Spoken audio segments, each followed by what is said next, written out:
This is the last video in the Logo Design Theory course. Here are some final words I'd like to leave with you.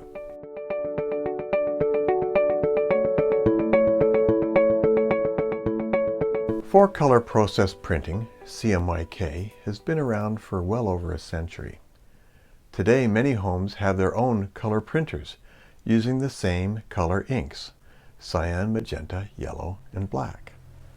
Books, magazines, and other color printed materials are all about us, created with the true primary colors: yellow, magenta, cyan, plus a little black. Yet it is amazing that people are still being taught that red, yellow, and blue are the primary colors. Not just in the homes of illiterate persons, but in the art programs of respected post-secondary institutions. At least half of the books in print explaining color to artists continue to spread this misinformation, in spite of the fact that every one of those books are printed with yellow, magenta, and cyan instead of red, yellow, and blue. The majority of adults today were taught the false primaries in kindergarten. With few exceptions, the majority of kindergarten kids today are still taught this false tradition. It is incomprehensible to me that people refuse to give up false principles that clearly don't work.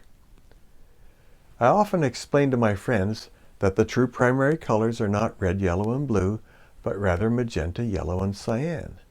If I can, I'll show them something like this simple color wheel, made with only yellow, magenta, and cyan inks. I point out that the red is made when magenta and yellow are combined, and that blue is made when cyan and magenta are combined. But even when I prove to their own eyes that printed red is a combination of magenta and yellow inks, this means that red is not a primary color because it is made up of two other colors. Even then, some will say something like, "But I like red better than magenta." And I answer, it doesn't matter what you like. Red isn't a primary color. It can't be a primary color if you can make it from two other colors. Sometimes I change tactics and ask them to remember how they were told as children that red and blue would make purple. But when they tried it with their crayons, red and blue did not make purple, but a muddy purplish color. That is because red already has yellow in it, a color far from purple. Neither did yellow and blue crayons make a pretty green. That is because blue already has magenta in it, a color opposite to green. The same thing happened to me when I tried it as a kid. When I graduated to markers, I thought, now it will work. Red and blue will make purple, but it just made an ugly purplish color. When I tried to make green with the yellow and blue, I didn't get a pretty green. It was an ugly greenish color. I always felt that somehow it was my own fault that I couldn't get the colors to work right for me. I was an adult when I finally learned the truth that red, yellow, and blue are not the true primary colors. We might call them the false primary colors. The true primary colors are magenta, yellow, and cyan.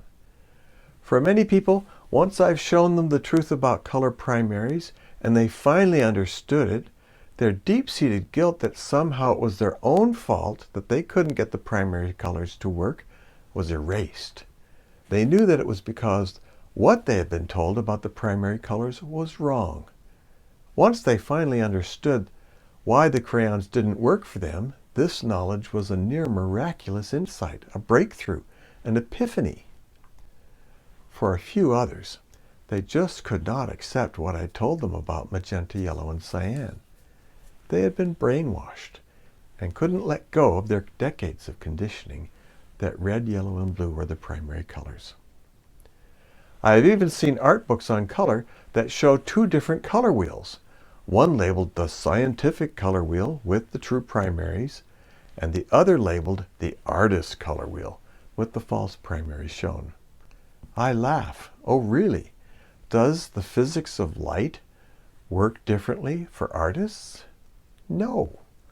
Light and color only work one way. It is the epitome of ignorance to think a certain group of people can have physics work differently for them.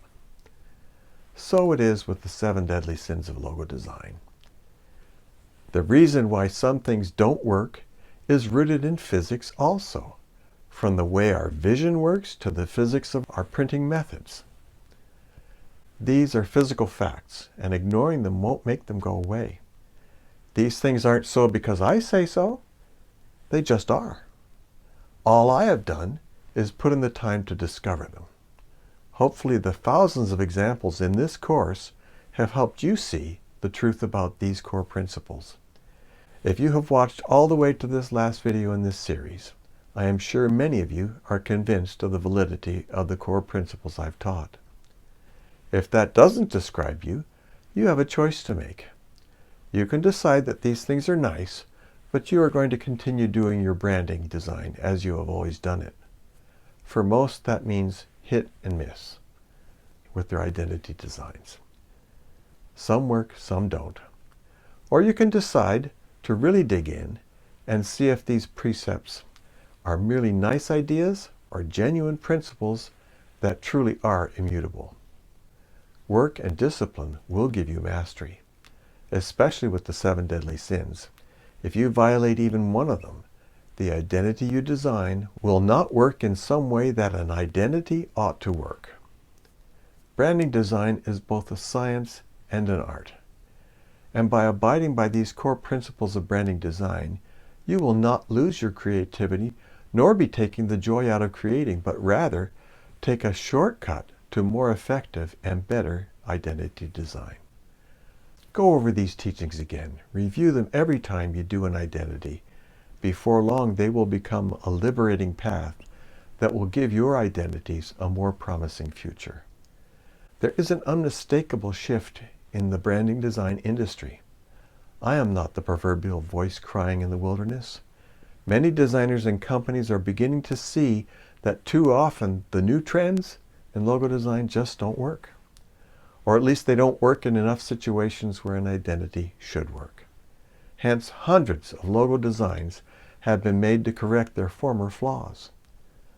The cost of redesigning a corporate identity can be significant, but that is nothing compared to implementing the design throughout a company's website, stationery, signage, business forms, vehicles, and so much more.